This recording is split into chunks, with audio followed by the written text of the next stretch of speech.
Hello viewers, आज का topic हर family में जाना चाहिए। ये आपकी भी रिस्पॉन्सिबिलिटी है कि हर फैमिली में इसको फॉरवर्ड करें, खासकर उन फैमिलीज में जहां बेबी बॉय पैदा हुआ है रिसेंटली। ये टॉपिक है क्रिप्टोर्किज्म यानी अनडिसेंडेड टेस्टिस। इसके चांसेस 1 से 4% होते हैं अगर नॉर्मल टाइम पे डिलीवरी होगी, और अगर प्री टर्म डिलीवरी होगी तो इसके चांसेस बढ़ जाते हैं, तकरीबन 30 to 40% इसके बढ़ जाते हैं। इससे पहले मैं इस टॉपिक पे बात करूं, हमें थोड़ा सा टेस्टिस के बारे में जानना चाहिए। ये जो बच्चा जब माँ की कोख में पल रहा होता उस टाइम ये टेस्टिस उस बच्चे के एब्डोमेन में यानी पेट में होते हैं। जैसे ही बच्चा पैदा हो जाता है तो उसके साथ साथ ये दोनों टेस्टिस बॉडी से बाहर आके स्क्रोटल सैक में आ जाते हैं। कभी कभी किसी केस में ये थोड़ा सा डिले हो जाता है। अगर ये डिले हुआ तो मोस्टली नेक्स्ट 3 मंथ्स में नीचे आ ही जाता है, लेकिन इस पे कड़ी नजर रखें। और अगर ये 3 महीने तक भी ये दोनों टेस्टिस नीचे नहीं आए, आप खुद भी एग्जामिनेशन कर सकते हैं या नियोनेटोलॉजिस्ट से या पीडियाट्रिशियन से इसका एग्जामिनेशन करा के ये चेक कराएं कि ये टेस्टिस नीचे आए हैं कि नहीं आए। और अगर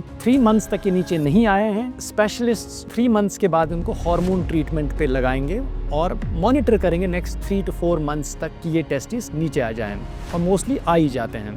और अगर नेक्स्ट 3 मंथ्स तक यानी टोटल 6 मंथ्स तक, जब ये बेबी 6 मंथ्स का हुआ और ये अभी भी टेस्टिस बाहर नहीं आए हैं, डॉक्टर आपको रेकमेंड कर सकता है सर्जिकल करेक्शन, इसको कहते हैं ऑर्किडोपैक्सी, कि इनको सर्जरी से टेस्टिस को डिस्प्लेस करके स्क्रोटम में लाके फिक्स करना होता है। और ये बहुत इंपॉर्टेंट होता है। यहाँ पे अगर हम समझेंगे तो टेस्टिस के 2 फंक्शंस होते हैं। एक ये कि ये लाइफ लॉन्ग टेस्टोस्टेरोन जो एक मेल हार्मोन होता है, बहुत इंपॉर्टेंट मेल्स के लिए होता है। इसका काम ये होता है कि ये टेस्टोस्टेरोन सेक्रीट करे। जो सेल्स ये सेक्रीट करती है हार्मोन्स, इनको टेम्परेचर से ज़्यादा फर्क नहीं पड़ता। अगर ये बॉडी के अंदर भी रहेगा तो ये टेस्टोस्टेरोन सेक्रीट करते ही रहेंगे। लेकिन और एक इंपॉर्टेंट चीज़ होती है जो फर्टिलिटी, जो इसमें स्पर्म प्रोडक्शन का काम होता है। और अगर ये टेस्टिस 18 मंथ्स तक भी अंदर रहा बॉडी के अंदर, या आगे एज में भी ये अंदर ही रहा, इसकी सर्जरी नहीं हुई, इसका जो फर्टिलिटी पोटेंशियल होता है या वो सेल्स जिनसे स्पर्म बनते हैं, वो सेल्स, वो जर्म लेयर ही वैनिश हो जाती है, एंड देन इसकी फर्टिलिटी एब्सोल्युटली वैनिश हो जाती है। जितना जल्दी इसकी सर्जरी हो इतना बेटर है इसके लिए,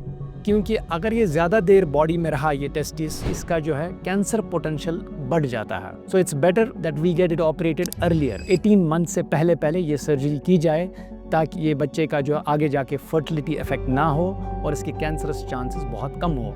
बहुत बार हम ये डायग्नोज मिस करते हैं, हम इस चीज़ को इग्नोर करते हैं, चाहे वो डॉक्टर्स की लापरवाही हो या पेरेंट्स की लापरवाही हो।